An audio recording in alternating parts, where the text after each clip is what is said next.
These past few days, Wednesday, Thursday, at ngayon, kaya tayo nagpasimula sa araw na yun. Ang mapabasa ko yung ating class ka na ito po sa pagsubo. Kaya yung sinasabi ni Sister Desi kanina na sinubo ang apostoles. Pero as expected po ni Jesus, siya mismo yung nakaranas ng rejection. In-expect po na magkakaroon din ng rejection yung kanyang mga alagad. Kaya nagbigay po siya ng instruction o kaya utos o kaya direction kung ano dapat gawin kapag sila ay nagpahayag na ng mabuting balita sa utos nga po niya na ipabalik at i-spread yung good news. Dahil nga po sa apostoles ay expected na may rejection, ito po yung kanyang inutos. Ayaw kayong tanggapin o pakinggan sa isang bayan, umalis kayo roon at pagpag ninyo ang alikabok ng inyong mga ginagpabala sa mga kagawin. So yun po ang binigay sa instructions sa apostoles. By the way po, yung apostoles po, yung apostles ay nakita ko po sa research ay amos the Greek word na apostolos o apostolis, meaning one who is sent off. Mula sa Greek na esterein, meaning to send, and apo, meaning off, or away from. Yung purpose po ng sending off is to convey message. Kaya messenger po yung usual alternative translation ng apostoles. Messenger. Hindi po yung messenger sa Facebook. So, ang instruction po, yung direction ni Jesus na ipagpapalipos na yung pa ay apat na beses po na makikita ko sa New Testament sa Bagong Tipan. Dahil nga po sabi ni Sister Desi kanina, nakita ko sa Mateo chapter 10 verse 14 to 16. Sabi po dito sa Mateo na kung ayaw yung nagapin o pakinggan sa isang tahanan ng bayan, umalis kayo roon at ipagpat ninyo ang alipos sa inyong mga paan. Tandaan ninyo sa araw ng paghukom ay higit na mabigat ang parusang nagagawa sa mga mamayan sa bayan ngayon kaysa sa parusang dinanas ng mga Sodom at Gomorrah. So ito po ay naidagdag. Hindi mo lang nasabi ko sa Gospel ni Mark, pero sa Gospel ni Mateo, dinigit na po yung parusa na ipapatong o magdadanasin ng mga hindi tumatanggap ng mga magdadala ng balita. Ito po yung sa Sodom at Gomorrah. Ito po yung dalawang sila na binasa at sinira dahil sa kanilang kasalanan, dahil sa kanilang sinfulness. Dito rin po sa Mateo chapter 10 verse 5, inutusan sila na huwag pumunta sa lugar ng mga hentil. Ito po ay inumit ni Mark sa kanyang gospel. Hindi niyo sinama yung binanggit na huwag pumunta sa mga hentil. Bakit po? Kasi po, karamihan ng kanyang mga sinulat ay para sa mga hentil. At kaya hindi niya ito sinama ay baka po ma-offend niya yung mga Gentiles. At ang explanation si Mark po sa explanation of Jewish customs sa kanyang mga translation, mga Aramaic expressions ay nagpapahiwatig siya na ay susulat para sa mga Gentile converts, especially po sa mga converts na naninirahan sa Roma. Makikita rin po natin sa utos na pagpapagpag na naikabok sa Lucas chapter 9. Ngayon po sinabi ni Sister Desi at later po sa chapter 10 ng Lucas kung saan sinubo yung 72 na dalawa. So, 72 na dalawa. So, bali 36 pairs po yung sinubo dito.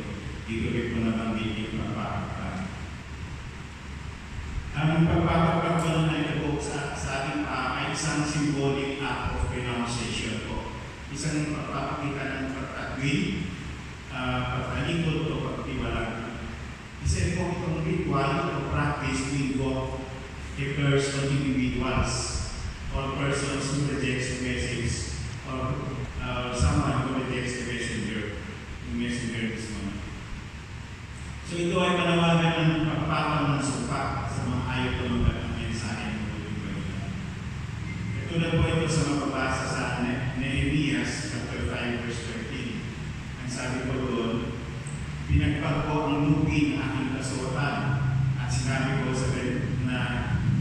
ginawa ng gawin ng Diyos sa mga kayarihan, sa mga taong hindi tumupad sa kanyang pangako.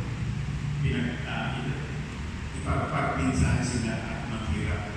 So para silang nagbibigay ko ng sumpa, nagbibigay ko sila ng verse. Masasabi rin po natin na ito ay isang simbolik na paghuhusga laban sa lugar, na ang lugar na yun ay isang pagano at maruling. Isang lugar, symbolic judgment that the place is a pagan place that is unclean.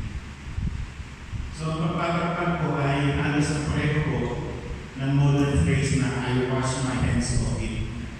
Ito po yung modern phrase ng pagpapagpag. Katulad po ito ng ginawa ni Pilato nung hinahatulan yung dinala si Jesus sa kanya para hatulan ng pagkamatay sa krus. No? Nung alam niya wala na siya magawa, yung hinahatulan si Jesus. Dahil ng pinagpipilit mga bayan at ang bayan napapawa siya ng tubig at naghugas kamay sa harap ng mga tao at nagsabi, wala akong pananagutan sa dugo ng tao ito. Ito ay pananagutan ninyo. So ito po yung I wash my hands of it na sinasabi.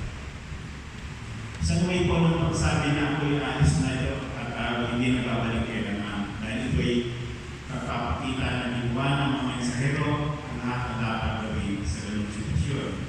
Kung kaya wala na siyang responsibilidad,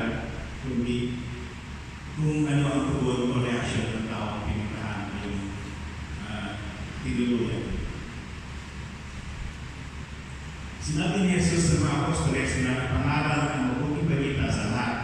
At kapag ang kanilang pangaral ay nireject o kahit tinanggihan, wala silang pananagutan doon. Marami silang umalis na malinis ang konsensya. Maaaring talikuran na walang alalahanin. Dahil nagawa naman nila ang dapat manalugin.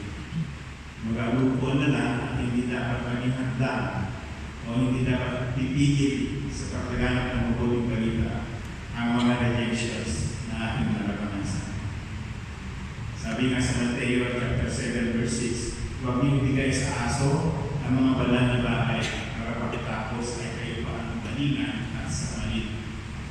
Huwag niyong ihabi sa baboy ang iyong mga perda sa pag-iurakan lamang nila yun. Ibig sabihin ba kailangan po natin ma-reserve o kailangan po natin mawari kung sino po yung bukas o kung sino po yung open na tumanggap ng mabuting balita. Dahil kung hindi po ay mag-aksya tayo ng panahon. Sabi nga ni Jesus, maraming aanihin, ulit ka o diyan maani. Kaya dapat ay harapin na lamang ang mga nag-aantay na maani.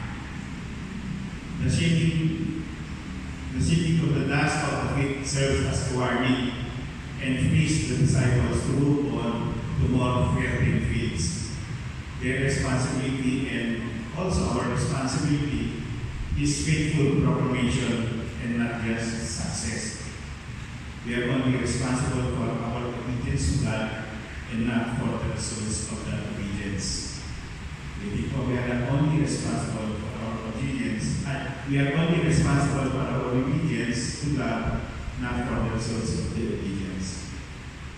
Meron po sa aklat ng mga gawa, sa Acts of the Apostles, nakikita po yung nasumunod si Paul at si Barnabas sa utos ng Panginoon tungkol sa pagpapakpag. Nung sila ay nasa Pisidia, sabi sa Acts 13, verse 51, kaya ipinagpag ng dalawa ang alikabok sa kanilang paa bilang saksi laban sa mga kagaroon.